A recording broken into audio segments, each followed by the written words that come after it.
ஓம் முருகா! இந்த உலகத்துல நாமெல்லாம் தேடிட்டே இருக்கோம். சந்தோஷம் தேடுறோம், அமைதி தேடுறோம், இறைவனையே கூட வெளியில தான் தேடுறோம்.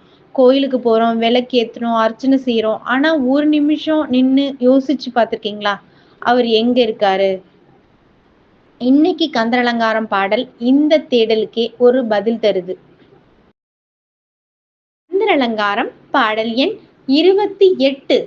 வேலே இலங்கும் கையான் செய்ய தாளினில் விழுந்து இறைஞ்சி மாலே கொள இங்கண் காண்பது அல்லால் மனம் வாக்கு செயலாலே அடைதற்கு அரிதாய் அரு உருவாகி ஒன்று போல இருக்கும் பொருளை எவ்வாறு புகழ்வதுவே. இந்த பாடல்ல அருணகிரிநாதர் ஒரு ஆழமான கேள்வி கேட்கிறார். உலக ஆசைகள்ல விழுந்து அகங்காரத்துல சிக்கி வாக்கிலும் செயலிலும் மாசுபடிஞ்ச மனநிலையில் இருக்கும் மனிதன் அருவாகவும் உருவாகவும் எல்லா இடத்திற்கும் நிறைந்திருக்கும் அந்த பரம்பொருளை எப்படி உணர முடியும்? இதுதான் இந்த பாடலோட மைய கருத்து. இறைவன் ஒரு சிலை மட்டும் இல்ல, ஒரு உருவம் மட்டும் இல்ல.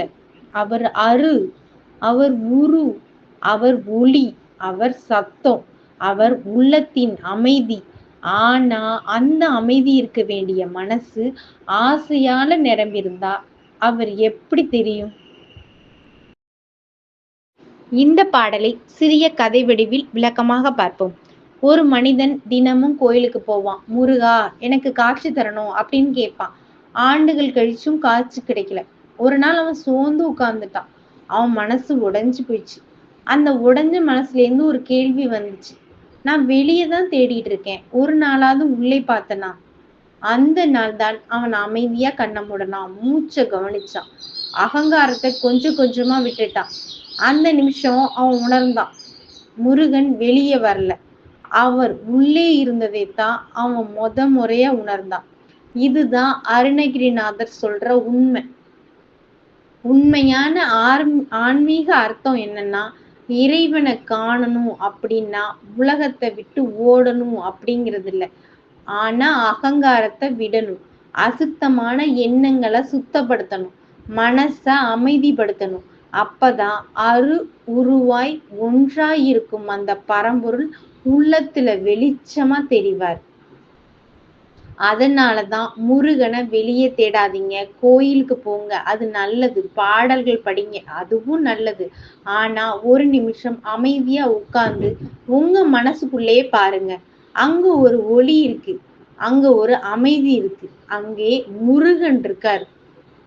அந்த முருகனை உணர்ந்த வாழ்க்கை தான் உண்மையான ஆன்மீக வாழ்க்கை.